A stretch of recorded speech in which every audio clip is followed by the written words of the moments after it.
Hey guys, Pat here from Rain Country. God is good all the time. Today, I've been looking at our newly acquired little camp stove. What we've been doing is kind of going over some of the things that we can do better. And one of the things that we're thinking about is keeping warm and cooking. Sanitizing water, making sure that water's safe to drink by boiling.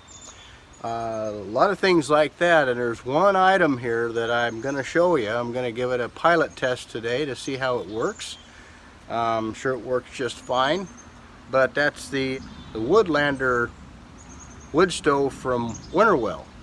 And we chose this particular stove because we like the smaller features that some of the other stoves may or may not have, but we chose this stove here, and happy we did. We got it in yesterday. And it's a real nice looking stove. It's well put together and made out of 304 stainless.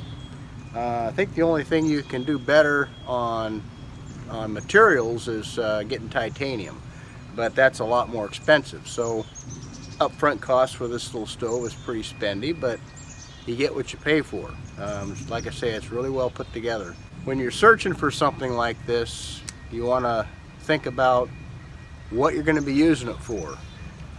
This wouldn't be a good stove for going out on a hiking trip. It's a little bit cumbersome, a little heavy, but the heavier and bigger the stove is, it gives you more possibilities of cooking more on it, heating a bigger area. So it's just like any piece of equipment, you know, smaller pieces of equipment shine in different areas than larger pieces of equipment. So anyway, everything has a purpose and a place. I think this is a good all-around good stove because it is small enough to where you can pack it a little bit, but like I said, I wouldn't want to pack it for long distances.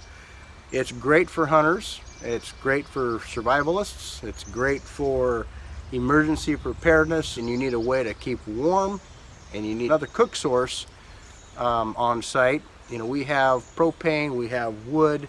That is our two primary sources. We also have solar, and we have K1 kerosene heaters. We want to improve on a few things, and one of those things, going back to the basics, is you know, you can, you know, the simple things like air, water, food, shelter, and part of that shelter is staying warm and dry, and part of that being fed is being able to cook. So you want to cook and you want to be able to heat your water. So today is about trying out the stove, seeing how it works before I put it in particular applications that I'm actually looking at. So this is the Woodlander Large, and it has two of these side glass features to it.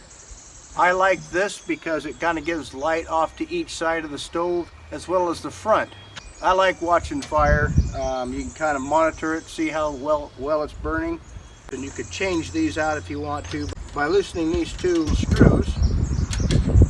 And again, this is all stainless steel. This is all 304 stainless, and so this glass slips right out, and you can replace that. And it seems to me like it's pretty a pretty tight fit, so I think you could shut this stove down pretty easy with the dampers. And everything that you see here is what comes with the kit. You get the stove, and all of the stove pipes actually fit inside the stove, and there's a couple of accessories that I actually incorporated into this. Some of those things you can get actually on the Winnerwell website or on Amazon. So these legs just flip out like that. They stay with the stove, so you can't lose them. Obviously, when you're setting something like this up, you're going to want to clear a site for, you know, remove all your burnables, all your combustibles. I'm not worried about this. This is really wet, and nothing really close around me that can catch on fire. If you're going to put this in a tent or something like that, they want you to have a 48 inches of clearance all around the stove. I'm not sure how possible that is, but that's the disclaimer that they put in some of their paperwork there. They also want you to have 5 feet of clearance between the top of the stove and the combustibles up above you. So if this is going through the top of the tent, you're going to want to have 60 inches of clearance between the top of the stove and where the stovepipe daylights through the top of the tent. They also make elbows for these that you can go up and go 90 or 45 degrees out and then go out through the wall and then go back straight again. But you also need support for that pipe, and right now I just have the straight stovepipe that's going to come up, and I'll show you how all that goes together. So this is the part that has the damper for the flue.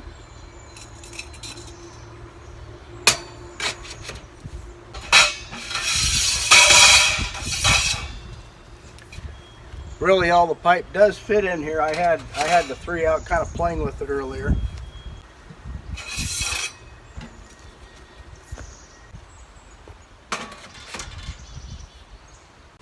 So I'm going to check to see how tall this pipe is that comes with the stove from the top of the arrestor, 7 feet 4 inches to the top.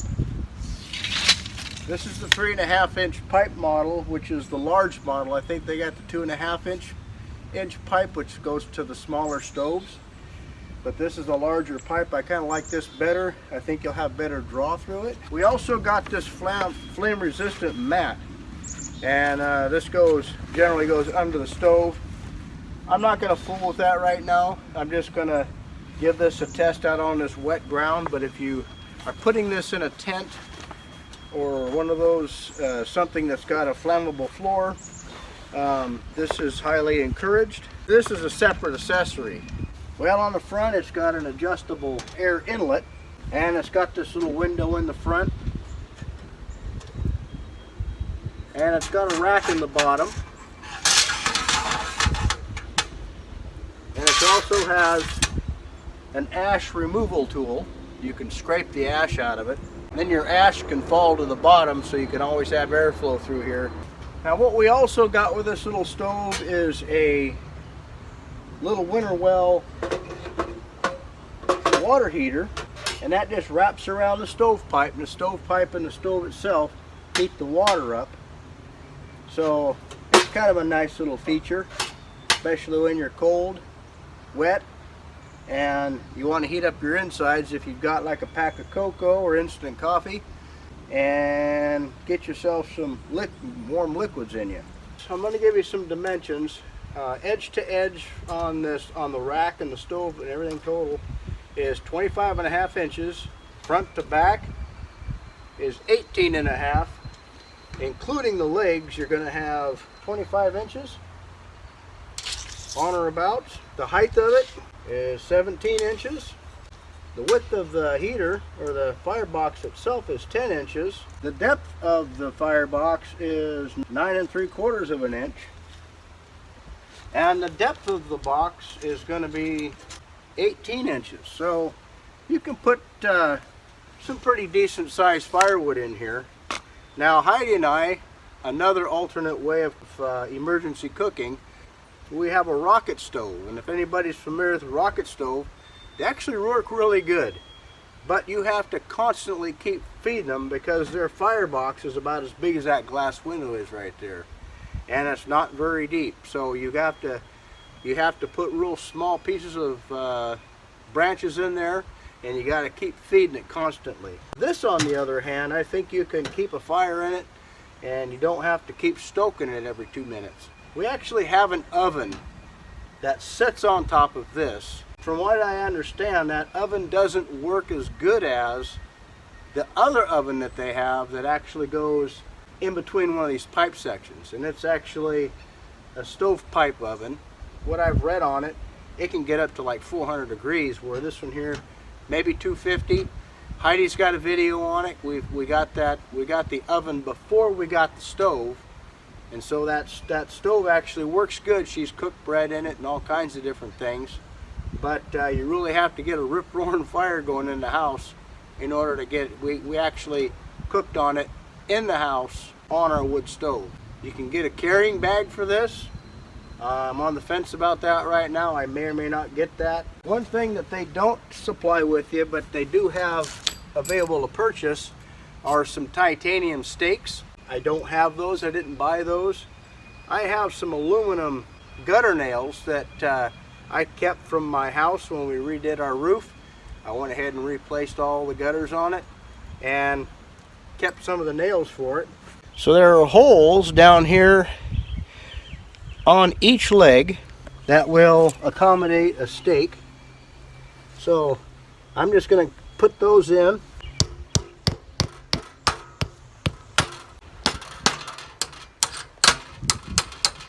Now the front leg, I'm not going to bother with it because I have it sunk in just to level the stove up. This is fairly soft ground here, so I don't need to put one in the front. So that makes it pretty sturdy. But in conjunction with that, I got 20 feet of this bright colored stuff. I like the bright colored stuff because what you can do with this is you can see it better, so you're not tripping over it when you're walking around the stove. This is actually 550 cord, and we can use this to secure the stovepipe. At the very top of the arrestor, there are 3 wire connections. You put them inside like that when you're stowing it away, and then just stick them out like that, and when you're ready to tie something to them. Have our Winnerwell oven that we got a while back. So I'm going to put it on the stove here and see how hot it gets. At the house, Heidi had mentioned that it had got up to at 350 at one point, so you really have to have the stove rolling at that to get it up to that temperature. But we're going to see what kind of temperatures we can get out of this with our new piece of wood in there with everything opened up. Also wanted to see how hot it got underneath the stove. It's actually warm down here. That stovepipe is definitely hot. You can see it changing color. So we'll let this thing get up to temp, let it get hot. We'll see what the thermometers say here in a little bit. We'll get back with you. So here we are at about 15-20 minutes in, and we got that water just at a rolling boil right there. And shoot, you could probably disinfect something, or you could have some hot coffee or hot cocoa or hot tea. They got a little silicone handle on there so you don't burn your little fingers. It's a pretty well thought out stove, I think. I think they did a really good job. All of the fasteners are stainless steel, and the fasteners are actually Torx drive. Got a good hot fire, no smoke, just heat. Okay, it's been about 5 minutes and I'm up to maybe 105 degrees. I wouldn't want to dare touch the top of the stove, but this right here is just a hand warmer right now. It might take a bit to get that up to temperature if that happens. We got a cool breeze going, so that's going to dissipate some of the heat. I do like my guy rope. I've made stuff like this before out of that dark green stuff, and I've tripped over it and everything comes crashing down. So having that bright colored rope on the 2 sides, I should get some more bright rope for the back. You can also tie a ribbon on your guy lines, and that way that kind of helps to remind you. Also, you could paint your stakes a bright color. Now that last piece of wood in there is about 3.5 inches by 4.5 inches by 14 inches long. That might be okay to put in for if you're wanting to cool the fire down a little bit, but I think it's actually a little bit too big for this application as far as when you're wanting to cook. The smaller dimension pieces, I think, like this piece right here, this is 2.5 by 3.5 inches, and maybe even something like 2 by 2, somewhere along that range, what might be the best thing to use in the stove for when you're wanting to cook and really want to heat things up.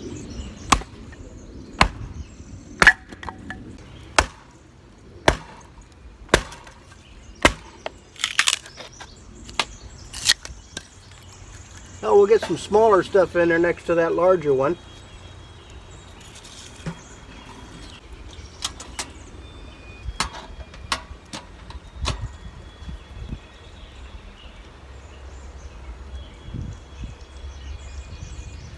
Okay, I've been playing with this stove for a while, off and on for about an hour. I just stuck some random limbs like this that have fallen around the property and thrown those in the fire. These are just dead limbs off the alder trees around here. As you can see, they're not dry, so definitely benefits you to run dry wood in there, obviously, with any stove.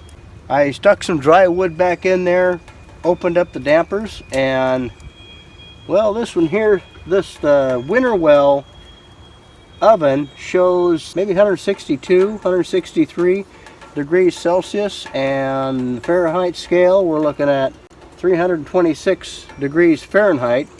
The inside gauge, that shows it around 500 degrees.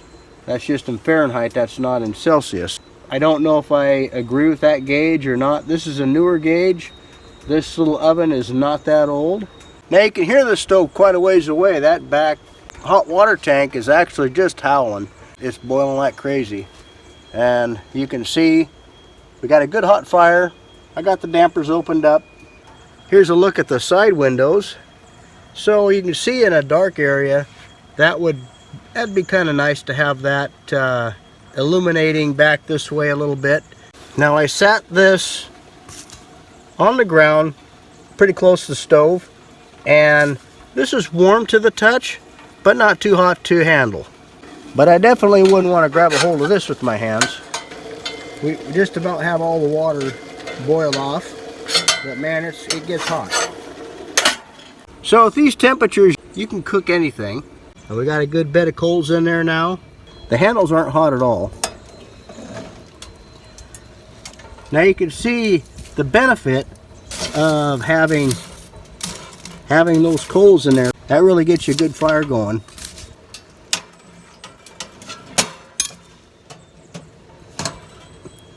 But I tell you, I'm really happy with it. Now, I understand that stovepipe inline ovens are actually better than the ones the freestanding ones. Now, the nice thing about these is that you can put them on an open fire or close to an open fire, or on a rack on a fire, and so they're a little more versatile in that respect. So guys, I'm really happy with this stove. Hats off to Winnerwell for making a good quality product. This will be something to add to our repertoire of alternatives for cooking and sterilizing water and heating. So there's three things there that we can benefit from. Might do some cooking on this, or maybe Heidi will do some cooking on it, and we'll see how it works out.